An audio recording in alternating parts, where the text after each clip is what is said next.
मणिपुर से निकली कांग्रेस की भारत जोड़ो न्याय यात्रा दीदी के गढ़ में एंट्री कर चुका है। नागालैंड और असम के बाद राहुल के काफिले ने जैसे ही पश्चिम बंगाल के कूच बिहार में एंट्री की, बंगाल की सियासत का पारा भी बढ़ने लगा। एक ओर राहुल गांधी जहां विपक्षी गठबंधन इंडिया का राग अलाप रहे हैं, तो दूसरी ओर कांग्रेस की ही सहयोगी दल टीएमसी ने कांग्रेस के खिलाफ ही मोर्चा खड़ा कर दिया।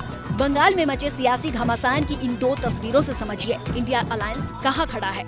बता दें कि आज गुरुवार को राहुल गांधी की अगुवाई में न्याय यात्रा पश्चिम बंगाल में प्रवेश किया, जो अगले 29 जनवरी तक दीदी के प्रदेश में जगह जगह रैली करेगी। हालांकि इंडिया गठबंधन के तले जुड़े कांग्रेस के पूर्व प्रमुख का स्वागत उस अंदाज में तो हरगिज भी नहीं हुआ जैसा उन्होंने सोचा होगा। राहुल गांधी की यात्रा के बंगाल में प्रवेश करने के बाद कूच बिहार में तृणमूल कांग्रेस पार्टी के कार्यकर्ताओं ने काफिले को पोस्टर दिखाए, जिसमें लिखा था बंगाल में दीदी काफी है।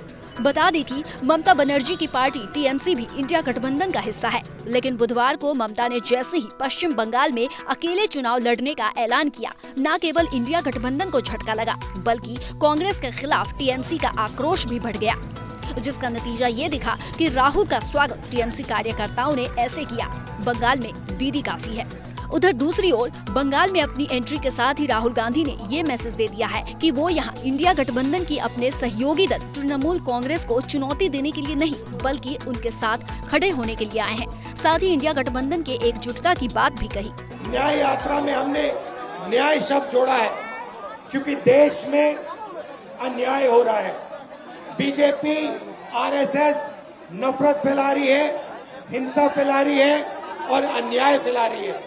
इसीलिए इंडिया फॉर्मेशन एक साथ अन्याय के खिलाफ लड़ने जा रहा है। राहुल गांधी का मिशन चाहे जो भी हो, लेकिन सबकी नजर उनकी न्याय यात्रा और उनके संबोधन पर रहेगी, क्योंकि असम में तो राहुल ने बीजेपी की हिमंत बिस्वा शर्मा सरकार को जमकर आड़े हाथों लिया था, लेकिन पश्चिम बंगाल में राहुल ममता सरकार पर सीधे हमलों से बच रहे हैं। आगामी लोकसभा चुनाव के लिहाज से देखें तो विपक्षी इंडिया गठबंधन के लिए पश्चिम बंगाल एक मजबूत किला है। यहाँ तृणमूल कांग्रेस पार्टी सत्ता में है और ये दल इंडिया गठबंधन की एक मजबूत कड़ी भी है।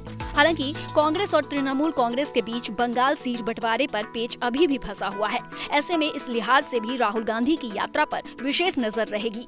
उनके संबोधन और बंगाल में उठाए जाने वाले मुद्दों से भी काफी हद तक इंडिया गठबंधन की आगे की रणनीति और उसमें तृणमूल कांग्रेस की स्थिति साफ होगी।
मणिपुर से निकली कांग्रेस की भारत जोड़ो न्याय यात्रा दीदी के गढ़ में एंट्री कर चुका है।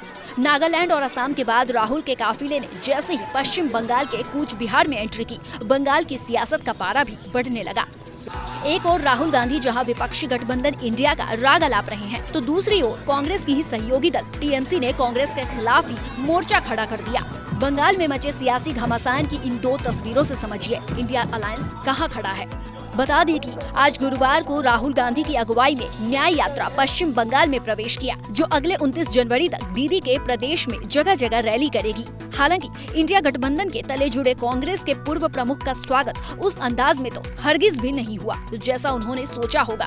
राहुल गांधी की यात्रा के बंगाल में प्रवेश करने के बाद कूच बिहार में तृणमूल कांग्रेस पार्टी के कार्यकर्ताओं ने काफिले को पोस्टर दिखाए, जिसमें लिखा था बंगाल में दीदी काफी है। बता दें कि ममता बनर्जी की पार्टी टीएमसी भी इंडिया गठबंधन का हिस्सा है, लेकिन बुधवार को ममता ने जैसे ही पश्चिम बंगाल में अकेले चुनाव लड़ने का ऐलान किया, न केवल इंडिया गठबंधन को झटका लगा बल्कि कांग्रेस के खिलाफ टीएमसी का आक्रोश भी बढ़ गया, जिसका नतीजा ये दिखा कि राहुल का स्वागत टीएमसी कार्यकर्ताओं ने ऐसे किया, बंगाल में दीदी काफी है। उधर दूसरी ओर बंगाल में अपनी एंट्री के साथ ही राहुल गांधी ने ये मैसेज दे दिया है कि वो यहाँ इंडिया गठबंधन की अपने सहयोगी दल तृणमूल कांग्रेस को चुनौती देने के लिए नहीं बल्कि उनके साथ खड़े होने के लिए आए हैं। साथ ही इंडिया गठबंधन के एकजुटता की बात भी कही। न्याय यात्रा में हमने न्याय शब्द जोड़ा है क्योंकि देश में अन्याय हो रहा है। बीजेपी आरएसएस नफरत फैला रही है, हिंसा फैला रही है और अन्याय फैला रही है। इसीलिए इंडिया फॉर्मेशन एक साथ अन्याय के खिलाफ लड़ने जा रहा है। राहुल गांधी का मिशन चाहे जो भी हो, लेकिन सबकी नजर उनकी न्याय यात्रा और उनके संबोधन पर रहेगी, क्योंकि असम में तो राहुल ने बीजेपी की हिमंत बिस्वा शर्मा सरकार को जमकर आड़े हाथों लिया था, लेकिन पश्चिम बंगाल में राहुल ममता सरकार पर सीधे हमलों से बच रहे हैं। आगामी लोकसभा चुनाव के लिहाज से देखें तो विपक्षी इंडिया गठबंधन के लिए पश्चिम बंगाल एक मजबूत किला है। यहाँ तृणमूल कांग्रेस पार्टी सत्ता में है और ये दल इंडिया गठबंधन की एक मजबूत कड़ी भी है। हालांकि कांग्रेस और तृणमूल कांग्रेस के बीच बंगाल सीट बंटवारे पर पेच अभी भी फंसा हुआ है। ऐसे में इस लिहाज से भी राहुल गांधी की यात्रा पर विशेष नजर रहेगी। उनके संबोधन और बंगाल में उठाए जाने वाले मुद्दों से भी काफी हद तक इंडिया गठबंधन की आगे की रणनीति और उसमें तृणमूल कांग्रेस की स्थिति साफ होगी।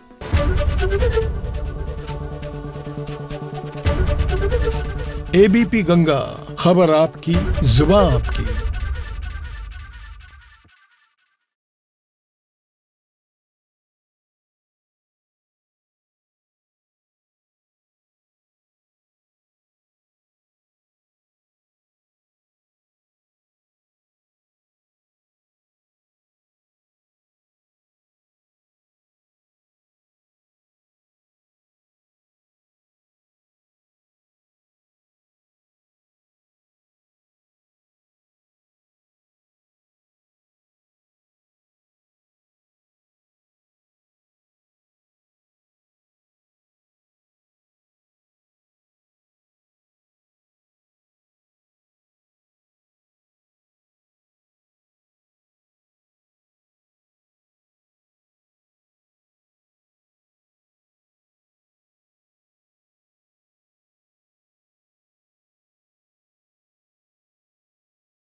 नीतीश कुमार आज परिवारवाद पर चोट भी करते हैं और उन्हीं परिवारवादियों के भरोसे सरकार भी चला रहे हैं। नीतीश जी टाइट हुए, परिवारवाद पे हमला किया। ये 6-5 का खेल चल रहा है। कोई बैठक नहीं, कहीं कोई बैठक करना तो पार्टियों का काम है। बिहार की राजनीति में एक बार फिर बदलाव की बयार बहने लगी है, क्योंकि जैसी आशंका जताई जा रही थी, बिहार में फिर से वैसा ही कुछ हो रहा है। नीतीश कुमार फिर से पलटी मारने की तैयारी में है।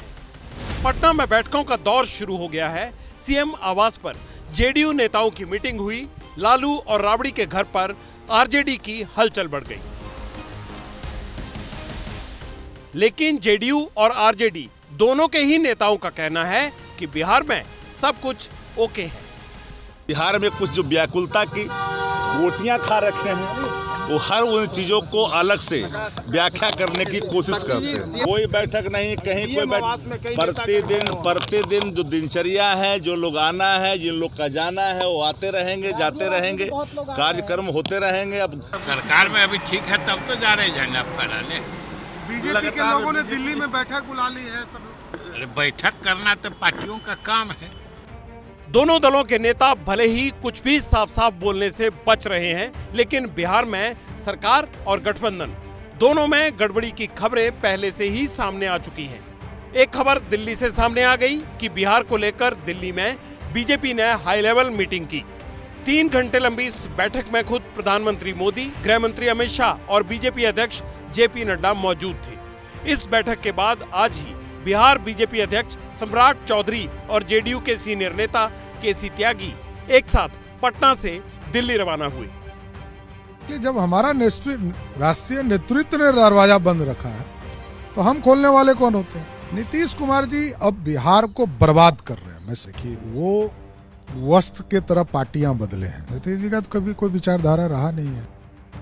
लेकिन सीट बंटवारे पर गठबंधन में सिर्फ अव्वल और आरजेडी की तरफ से बढ़ते दबाव की खबरों के बीच कर्पूरी ठाकुर की जन्म शताब्दी समारोह में परिवारवाद को लेकर नीतीश कुमार के बयान ने सिग्नल दे दिया कि आरजेडी और जेडीयू के बीच सब कुछ ठीक ठाक नहीं है।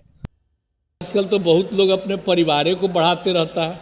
हमने भी अपने किसी परिवार को आज तक नहीं बढ़ाया है, यह पक्का जान लीजिए। हम और लोगों को बढ़ावा देते हैं। इसी बयान के बाद मुख्यमंत्री नीतीश कुमार पर आज लालू यादव की बेटी रोहिणी यादव ने टिप्पणी की। बिहार की राजनीति में जारी बवंडर को इस टिप्पणी ने और बढ़ा दिया। रोहिणी यादव ने सोशल साइट एक्स पर एक के बाद एक 3 पोस्ट किए। खीज जताए क्या होगा जब हुआ ना कोई अपना योग्य, विधि का विधान कौन टाले जब खुद की नियत में ही हो खोट। अक्सर कुछ लोग अपनी कमियां नहीं देख पाते हैं, लेकिन किसी दूसरे पर कीचड़ उछालने को करते रहते हैं बदतमीजियां। रोहिणी यादव के इन 3 पोस्ट से जब नीतीश नाराज हुए तो रोहिणी ने 3 पोस्ट डिलीट कर दी। लेकिन बिहार में उठ रहे बवंडर पर इसका कोई असर नहीं पड़ने वाला, क्योंकि नीतीश कुमार ने एक तरफ जेडीयू के सभी विधायकों को पटना तलब कर लिया है और 3 फरवरी तक अपने सभी कार्यक्रम भी रद्द कर दिए हैं। यानी नीतीश ना तो राहुल गांधी की यात्रा में शामिल होंगे, ना ही झारखंड में रैली करेंगे।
बिहार के अफसरों में अगर रत्ती भर गैरत बची हो, थोड़ी सी भी इंसानियत जिंदा हो, तो आंखें खोलिए। जनाब देखिए, समझिए, महसूस कीजिए और जवाब भी दीजिए।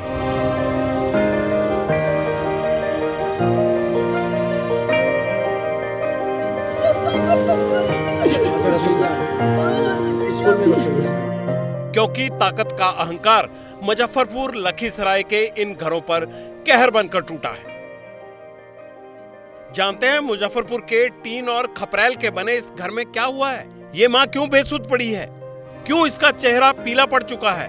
और क्यों पड़ोसी लाचार माँ को ढाढ़स बंधा रहा है? ये फोटो इसी माँ के लगते जिगर का है। उम्र 12 साल, नाम कुर्बान था। सीएम नीतीश कुमार के 2 अफसरों के लेटर वॉर में जान की कुर्बानी मासूम कुर्बान को देनी पड़ी। पढ़े गेल ठंडा से अब हुए बाथरूम हो गया। 12 साल का कुर्बान जिले के इसी रामदास मझोली मिडिल स्कूल में पढ़ता था। ठंड से ठिठुरते लोग गवाह हैं। मुजफ्फरपुर में पारा खून जमाने वाला है। कुर्बान उस रोज भी स्कूल गया। ठंड बर्दाश्त नहीं हुई, सांसें रुक गई। बाकी का सच स्कूल के टीचर खुद बता रहे हैं। विद्यालय आया है और उसको ठंडा लग रहा था, वो थरथरा रहा था। हम लोग कहें कि जाओ तुम घर पर जाओ और कपड़ा उपड़ा पहन लेना, टोपी पहन लेना। उसके बाद वो लगभग 10 सवा 10 में वहाँ से चल दिया है। आने के बाद घर पर आया है तो लगभग 2 बजे सूचना मिला है कि बच्चा डेथ कर गया। ठंड लगने की वजह से ये घटना लगने की वजह से उनकी माँ बता रहे है। कोई जवाब बिहार के तेज तर्रार IAS अफसर के पाठक साहब के पास? छुट्टियों पर चिट्ठियों की जंग जिंदगी छीन सकती है। नतीजा देखा आपने?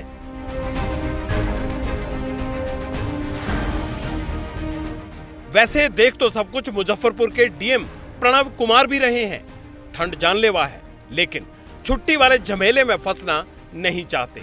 इसीलिए कह रहे हैं लोग अपनी जान के जिम्मेदार खुद हैं। जो शीतलहर की स्थिति है और ठंड है, इसको लेकर के आज आपदा की तरफ से हम लोगों ने, आपदा प्रबंधन की तरफ से डायरेक्शन जारी किया है कि गर्मी में रहें, गर्म कपड़े पहने, आवश्यकता न हो तो बाहर न निकलें, यदि आवश्यकता ज्यादा है तो जरूर ऊनी कपड़े पहन कर निकलें। और विशेष रूप से बुजुर्गों और बच्चों को यह सलाह है। मुजफ्फरपुर को मौला बचाए, लखीसराय में भी ठंड ने किस मासूम की सांसें छीनी, ये बताएं। उससे पहले जरा इस लेटर पर गौर कीजिए। के पाठक और डीएम चंद्रशेखर के लेटर वॉर में ये ताजा सबूत है। पटना के डीएम चंद्रशेखर सिंह ने के पाठक के बॉस और बिहार के मुख्य सचिव आमिर सुबहानी को एक चिट्ठी लिखी है। महाशय, सादर सूचित करना चाहते हैं कि पटना जिले में शीतलहर और कम तापमान की वजह से बच्चों के स्वास्थ्य और जीवन पर खतरा की संभावना है। इसीलिए दंड प्रक्रिया संहिता 1973 की धारा 144 के तहत पटना के सभी सरकारी और निजी स्कूलों, कोचिंग सेंटर्स की छुट्टी 25 जनवरी तक विस्तारित कर दी गई है। लेकिन शिक्षा विभाग ने पटना शिक्षा विभाग को विद्यालयों को खोलने के निर्देश दिए हैं। अनुरोध है मामले में हस्तक्षेप कर समाधान करने की कृपा करें। बिहार में अफसर लड़ रहे हैं और बच्चे ठंड से मर रहे हैं।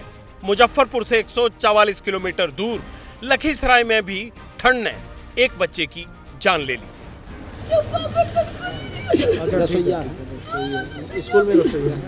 चिट्ठी की चिंगारी से अहम को हवा देते बिहार के अफसर इस मां को क्या जवाब देंगे? ये मां बेटे के वियोग में तड़फ रही है, दहाड़ मार मार कर रो रही है।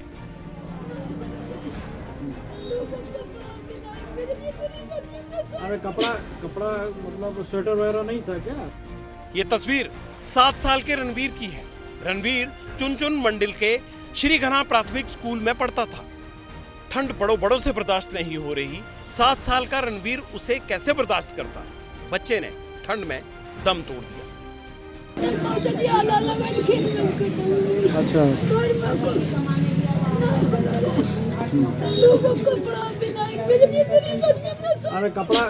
इधर रणवीर ने दम तोड़ा, उधर प्रशासन की नींद टूटी। श्रीगना गांव में मौका मुआयना करते ये लखीसराय के डीएम अमरेंद्र कुमार हैं। परिवार से भी मिले, संतावना दी। ठंड जानलेवा है तो डीएम साहब क्यों स्कूलों में छुट्टी नहीं कर देते आप? सूचना मिली थी कि एक छात्र की तबीयत खराब हो गई थी स्कूल में, बाद में उसका डेथ हो गया। क्या मदद हम कर सकते हैं उसमें?